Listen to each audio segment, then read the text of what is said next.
Morning guys! Papakabitan natin ng AutoSweep RFID si Ninja. Ayan, alis na ako ng bahay. Ayos pa yung outfit ko. Tama, nakaano pa ako. Sayang, hindi nagagamit. Let's go, let's go, let's go! O yun mga kaibigan, papunta tayo ngayon sa pabitan ng AutoSweep RFID. Last time kasi, napakabitan ko na to ng Easy Trip. Tinanong ko kung yung AutoSweep, yung Auto Easy Trip. Kanyamot. Tinanong ko kung yung Easy Trip pwede na rin gamitin sa AutoSweep RFID since may mga nababalitaan tayo. Unfortunately, sa ngayon, hindi pa siya magagamit sa AutoSweep kaya kailangan natin magpalagay ng AutoSweep RFID.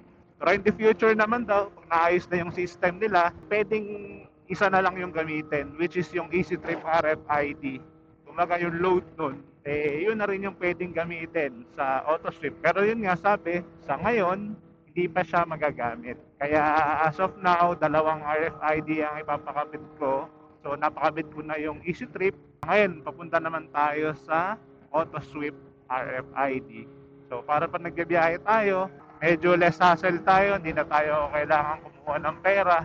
Lalo kung buo yung pera natin, papabarya pa natin sa cashier, so medyo nagtatagal yung biyahe natin. So, minsan din sa pila, pagka naka-RFID ka, which is yun naman talaga yung ini-implement na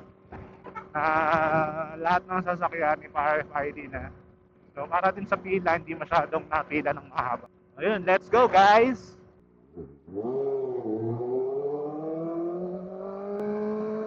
So ito na tayo, malapit na tayo. Medyo traffic.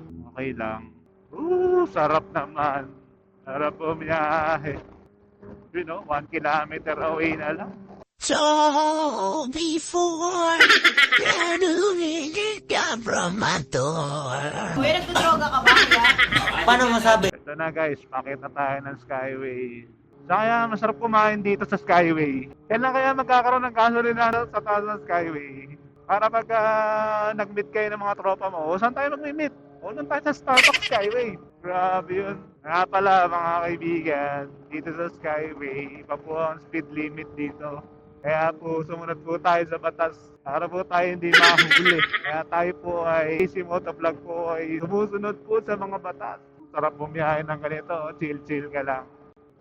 Ay kumaliwa po lahat po ng mga walang kalante ang kanilang mga RFID.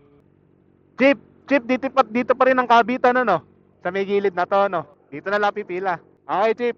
So ito na tayo, papakabit na tayo na AutoSweep RFID. Pila muna tayo dito.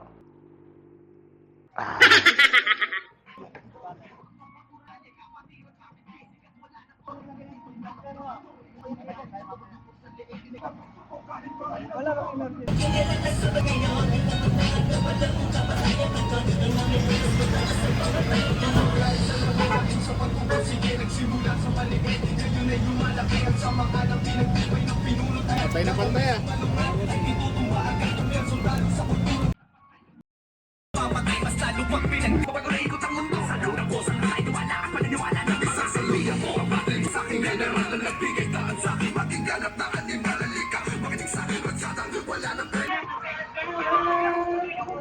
Yan guys, nakabitan na tayo ng RFID, AutoSweep RFID. So nakapagsingit pa tayo, pwede pa na maglagay ng sticker dun eh.